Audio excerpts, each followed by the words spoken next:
Sejam muito bem-vindos ao canal Lenda dos Orixás, o nosso ponto de encontro para conhecer as histórias africanas. A fogueira já está acesa, a noite nos chama para perto e hoje as sombras vão dançar para a gente, contando uma lenda sobre beleza, inveja e uma transformação tão poderosa que tocou o céu. Isso, venham, cheguem mais perto. Deixem o mundo lá fora por um instante. Só escutem. A história de hoje fala de um orixá tão, mas tão magnífico que o seu brilho chegava a ofuscar o próprio sol. Só que toda grande luz, acaba projetando uma sombra. E foi nessa sombra que a cobiça de um rei muito poderoso começou a crescer. Esse era o Oxumaré. Tentem imaginar as vestes dele. Não era um tecido comum, sabe? Parecia que eram tecidas com as cores do entardecer e do amanhecer, com todos os tons que a natureza consegue pintar. E as joias, nossa, as joias eram de ouro puro, um ouro que capturava a luz e devolvia em raios que dançavam a cada passo que ele dava. Todo mundo admirava, claro, mas ele era um mistério, meio contido, solitário, gostava de andar só. Um verdadeiro espetáculo que ninguém podia tocar. E no meio de todos que olhavam, os olhos de Xangô, o grande rei do trovão e da justiça, brilhavam de um jeito diferente. Não era admiração, não. Era inveja pura. Aquele desejo de possuir, sabe? De trancar aquela beleza toda no palácio dele, para ser só para si. Xangô simplesmente não aceitava a liberdade daquele ser de luz. E foi assim que a admiração do rei virou um plano bem sombrio. Ele começou a tecer uma rede não com cordas, mas com poder e com engano, para conseguir capturar aquilo que ele não podia simplesmente ter. A armadilha estava pronta para ser armada. O plano era muito astuto. Chegou um convite oficial, uma audiência com o grande rei Xangô. E aí quem é que ia ter coragem de recusar? Oxumaré, sempre obediente, foi. Mas mal ele colocou os pés dentro do grande salão, ouviu aquele barulho pesado, de trancas. Portas e janelas, tudo sendo selado. A luz do salão diminuiu e a sombra de Xangô cresceu, ficando imensa sobre ele. O ar ficou pesado, difícil de respirar. Oxumaré correu de um lado para o outro, procurando qualquer fresta, qualquer pontinha de esperança. Mas o palácio tinha virado uma tumba de pedra. E Xangô vinha se aproximando, com aqueles braços fortes, prontos para agarrar.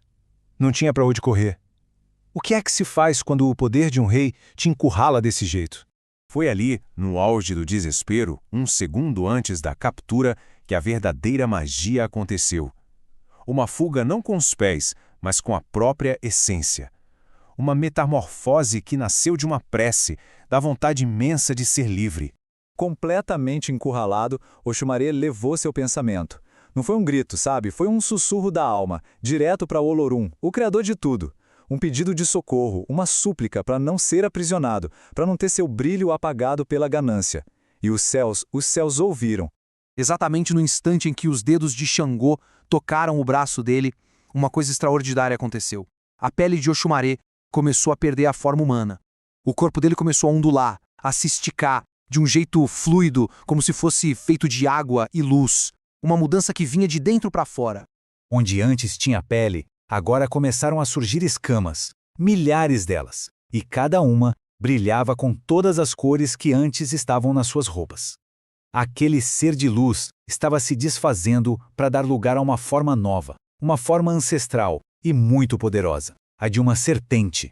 O rei, que tanto desejava o pelo, agora segurava uma coisa que ele não esperava. E a reação dele foi imediata: nojo e um medo primitivo. Ele largou na mesma hora aquela criatura que se contorcia nas mãos dele. A cobiça do rei não estava preparada para a verdadeira natureza de Oxumaré. E aí, com a liberdade da sua nova forma, a serpente Oxumaré deslizou pelo chão de pedra. Rápida, fluida, ninguém podia parar. Encontrou uma frestinha minúscula, um espaço quase invisível entre a porta e o chão, e foi por ali que escapou. Deixou para trás um rei chocado e um palácio que não conseguiu aprisioná-lo. São histórias como essa que funcionam como a chama que mantém a gente conectado com as nossas raízes, não é mesmo?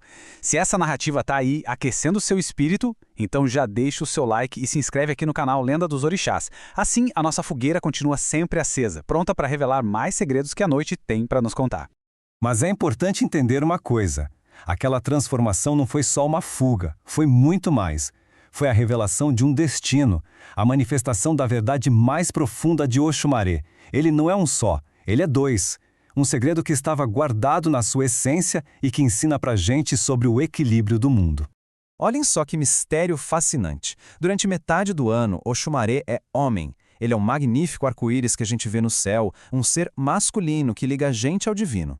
Na outra metade, ele se torna mulher, a serpente que rasteja pela terra, conectada com a riqueza, com o ciclo da vida que brota do chão. Ele não é um ou outro, ele é a união perfeita dos opostos, o equilíbrio entre o que está lá em cima e o que está aqui embaixo. E justamente por ser essa dualidade toda, por ser os dois ao mesmo tempo, Oxumaré recebeu uma tarefa sagrada, uma função que mais ninguém poderia cumprir. Ele se tornou o elo, a própria ponte entre os mundos que ele habita. Como arco-íris, ele é a ponte. É ele quem leva a água da terra até o Orun, o céu de Xangô, para que essa água possa voltar como chuva, alimentando tudo que vive. É ele quem garante que o ciclo nunca pare. O arco-íris é a promessa de que, depois da tempestade, a conexão com o sagrado vai ser restaurada e a própria vida vai se renovar. A essência dele, então, é a própria renovação, o movimento que nunca para. Os mais antigos dizem que se Oxumaré parasse, se esse ciclo dele se quebrasse, o mundo como a gente conhece simplesmente deixaria de existir. Ele é a garantia de que tudo se transforma, mas que nada de fato acaba. É a força que a gente vê nas estações do ano, no dia que vira noite, na própria vida que segue sempre em frente.